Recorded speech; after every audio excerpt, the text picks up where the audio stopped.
Ruth Ellis was guilty. She's notorious as the last woman to be executed in the United Kingdom. She was hanged in 1955. There's a campaign now to have her posthumously acquitted. I concur she should not have been hanged. I don't support the death penalty, particularly in cases like her. But that's not the same thing as saying that she was not guilty. She most certainly was guilty. She deliberately killed a defenseless man.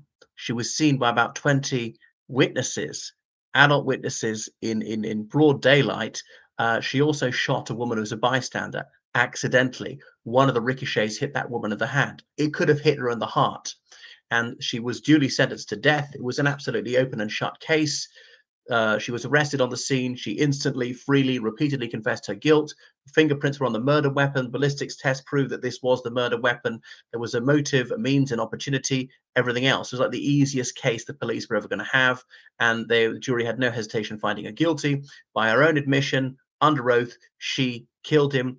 The barrister asking, "What was your intention when when the bullets left the gun?" She said, "To kill him." She intended to kill her victim, her boyfriend. So that was it. And the judge had no option but to don the black cap and sentence her to be hanged by the neck until dead. And she was duly executed. Now, she didn't go for an appeal. She could have gone for an appeal. A reprieve campaign could have been boosted, and so that was it. So it was almost like she wanted to be executed. Well, her wish was granted, which is an awful pity. She was 27 years old. She had two children in that case. Now, Major Gwilym Lloyd George was the Home Secretary. It was up to him to recommend to Her Britannic Majesty to exercise the royal prerogative of mercy and commute it to life imprisonment. But Gwilym Lloyd George didn't do so, and he said a leading factor in persuading him to allow her to go to the gallows was that she had opened fire on a crowded street, and she could easily have killed other people. She wanted to kill her boyfriend. That's bad enough, but she could have killed someone completely uninvolved. And she almost did kill that woman who just happened to be in the wrong place at the wrong time. And Gwilym Lloyd George said, "I will not have that, people opening fire in a crowded street. And so you will know, if you open fire on the street, you will be hanged. No matter what the circumstances, we're not going to say, well, life imprisonment." No. Now, the death penalty was very popular at the time, but hers was thought to be a sad case because she was a woman. Women seldom commit murder, were very seldom executed. She's the only woman hanged that year, indeed. And other point is, she had two children and she was only 27. Now, apparently, she had a very sad life. Born in the United Kingdom to a Belgian mother who was a refugee from the First World War, a British father, supposing abusive father, who beat her up. Now, Ruth Ellis's sister even claimed that the father raped Ruth Ellis. I don't know if that's true, but if so, that's absolutely horrible beyond words. But none of that is excusatory of the murder of this other man. And that they say that her boyfriend beat her up. I'm not sure if that's true. David Blakely, even if it is true, is not remotely excusatory of committing murder. Run away, walk away. Obviously, the feminazis have taken her side because the feminazis are genuinely pro-murder, killing totally defenseless people like that man. If he was a bad man, if he hit his girlfriend, yes, he was an absolute scumbag, should go to jail for it, but he shouldn't be killed for it. But they want the death penalty without a trial for people who've got no means to defend themselves at that time. So she began firing at him, and he was pleading with her. He fell over. She stood over him and emptied her revolver point blank into his torso and carried on clicking the trigger several times after it was empty, and stood around as though in a daze, made no attempt to escape or resist arrest. "Call the police, will you, Clive?" she said to a man she knew there. She wanted the police to be there. So there's this battered woman syndrome and so on that people have come up with. And people say that she ought to be let off the hook. Now, her grandson is saying that she ought to be exonerated. Now, obviously, there's going to be some familial feeling. I don't think he ever met her, because I don't think this man was born when Ruth Ellis was alive. But such a person can have no objectivity whatsoever.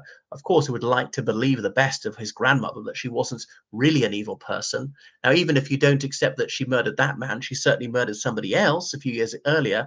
I don't know whether it's her daughter or her son. Now, I don't want her to be executed, but she certainly was a murderess. So should have got life imprisonment. Was a danger to the public like that. Then, because of Ahluwalia, the law has been changed to allow women to get away with murder. And obviously, if a man is a domestic abuser, he is just the lowest of the low, but he shouldn't be killed. Escape, run away, go to women's shelter, go to whatever it is, go to the police, but don't commit murder. And that's how feminists are letting people get away with murder, get a slap on the wrist for the ultimate crime, because they really are in favor of it. Even feminazis don't want them to be let off the hook completely, except they have to go to there a little bit. So supposedly he was bad for her. He mentally abused her. What's that? He was unfaithful to her. She was unfaithful to him.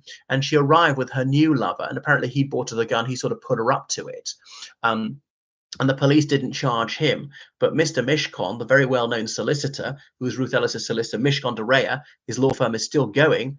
And she wouldn't let Mishcon launch an appeal, or will you give me some information about your new paramour who was an accessory to this? Well, I will, but only on condition you don't use it for an appeal. But Mishcon pointed out that her male lover, who bought this gun and really was the intellectual author of the crime, could have been charged with as a principal, not just for accessoryship.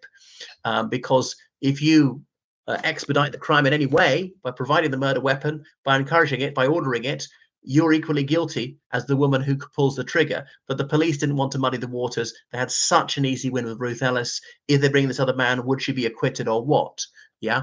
Would there be some would there be some doubt about who's really guilty and so on? So they decided not to charge him, and I think he never served a day in prison for it. So yeah, the last woman executed, and as confidential papers released about 40 years later said, if she isn't executed, it will be difficult to execute a woman ever again, because it's such a clear-cut case.